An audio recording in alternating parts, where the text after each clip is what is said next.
Minang punya darah pejuang di bidangnya masing-masing. Dan baik, kali ini saya akan memperkenalkan dulu, saya Jumiati Agus, S1 di Kimia Andalas. Di sini ada juga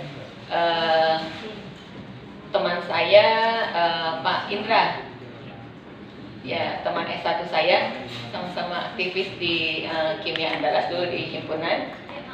Beliau sekarang udah jadi orang hebat, udah punya perusahaan sendiri, alhamdulillah. Nah, S2 saya di Kimia ITB, muridnya Prof. Ahmaloka yang dulu rektor ITB, sekarang rektor Pertamina, dan alhamdulillah sekarang juga ya dilingkan oleh kaci kita dengan Kobe University. Nah, sebenarnya juga Andalas kita bantu juga untuk kerjasama dengan Kobe University. Tapi sayangnya ya banyak kerjasama mandul, jadi tidak dimanfaatkan. Padahal kalau udah kerjasama, anak-anak kita bisa datang belajar ke Kobe University tanpa bayaran, mereka yang bayar selama di sana. Jadi Bapak Ibu yang punya universitas mungkin ini bisa dimanfaatkan karena sangat membantu sekali anak-anak kita.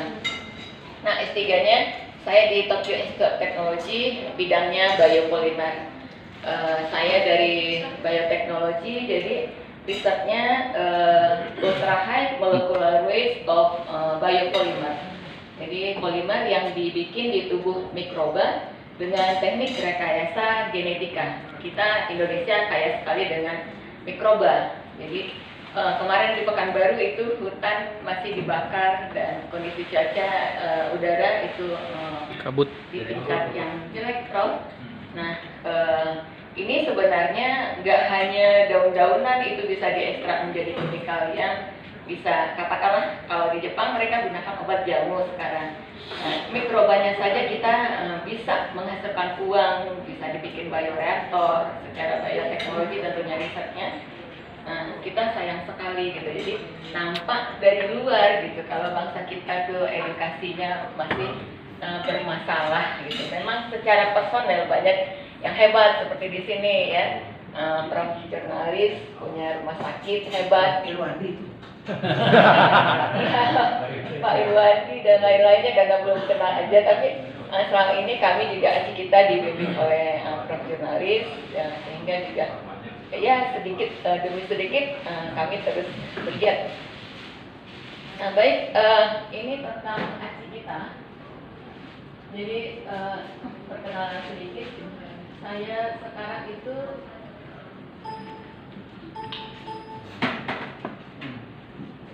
bergerak di kalau di Indonesia ini dinamakan dengan NGO karena memang organisasi non-government organization, organisasi non-profit, dan perjuangan utamanya adalah di bidang pendidikan.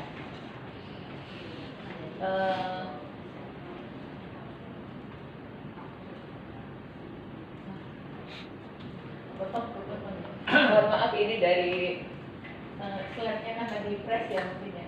Nah ini kekayaan alam kita banyak sekali kekayaan alam kita.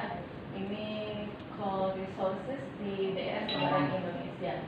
Orang Jepang tidak punya apa-apa tapi dia bisa ya mencipta, bisa punya moral yang baik. Nah, rempah-rempah kita bisa bikin makanan enak. Beragam buahan kita punya, laut yang luas, terumbu karang. Jadi Allah memberikan karunia yang luar biasa kepada bangsa Indonesia. Tapi nyatanya masih banyak yang miskin, masalah korupsi banyak di Indonesia, dan ini merupakan musuh untuk kemajuan bangsa Indonesia. Dan ini dulu tadi ini kebetulan anak saya, sebenarnya ini ada gambar anak jalanan. Ini dia ketika berumur 4 tahun diajak pulang ke Indonesia, pulang ke Bandung juga, jadi napak tilas saya sekolah di sini, ini tempat sekolah Mamana gitu. Nah dia melihat anak jalanan, kenapa sih anak-anak Indonesia seperti ini, mestinya kan dia bermanja-manja dengan ayah dan ibunya. Itu sejak melihat itu, pagi, siang, malam, sampai ke Jepang selalu bertanya, selalu minta bantu, tolong anak itu dibantu nasibnya mama gitu. Nah yang seperti ini juga banyak. Nah akhirnya kami pulang ke sana mendirikan aji kita karena sebaik-baik manusia adalah yang memberikan manfaat bagi orang lain. kalah dengan kita sebagai perbandingan. Jepang negara miskin, sumber daya alam, tapi mereka sejahtera, ya maksudnya kondisinya nyaman gitu, kehidupannya enak, udaranya enak, kemudian dia bisa mencipta apa aja gitu. Kalau di kita masih sangat jauh. Malah 74 tahun kita merdeka saat ini, untuk satu kata jujur saja, secara nasional kita bermasalah. Orang Jepang tahu kalau pemilu kita penuh kebohongan. Tidak hanya orang Jepang, dunia tahu. Teman-teman di luar negeri pada kirim surat ke saya. Jadi karena ada apa sebenarnya dengan Indonesia katanya. Jadi kita, jangankan kita bikin mobil, bikin pesawat, Shinkansen, atau katakanlah bikin enzim untuk riset-riset rekayasa genetika. Kita pembeli enzim terbesar di dunia.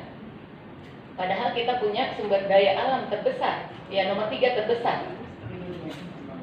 Jadi akhirnya kami, nah ini komponen di Indonesia, pemerintahan, aparat keamanan, penegak hukum, dan posisi pelajar ada di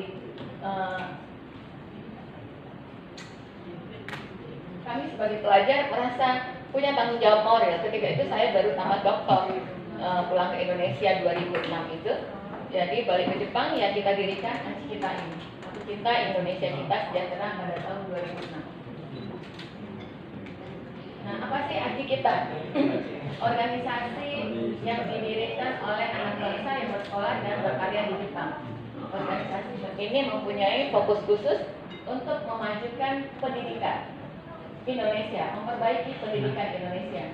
Karena pendidikan adalah akar kemajuan suatu bangsa. Jadi tidak ada bangsa di dunia yang maju kalau pendidikannya itu tidak baik. Nah, visi dan program kerja. Pertama, visi yang menuju bangsa Indonesia yang mempunyai pendidikan yang lebih baik. Kedua, dari rumah dia udah ya sama yang di Inggris ini. Kedua, menuju kesejahteraan segenap insan. Nah, apa hubungannya pendidikan yang lebih baik dengan kesejahteraan? Nah, pendidikan di sini yang dimaksudkan adalah pendidikan yang fokus pada moral sejak usia dini, pembentukan moral anak sejak usia dini, dan kemudian satu lagi menggali potensi anak semaksimal mungkin. Apa saja diperkenalkan kepada anak. Nah, ini diteruskan sehingganya nanti rahasianya orang Jepang itu dia bisa mengatakan masing-masing anak ini menuju bakatnya. Karena memang dia maksimal menggali potensi anaknya. Nanti ada slide-slide bagaimana sih sebuah TK di Jepang itu. Karena memang itu basicnya. Nah, di saat SMP dia sudah menentukan jalannya masing-masing.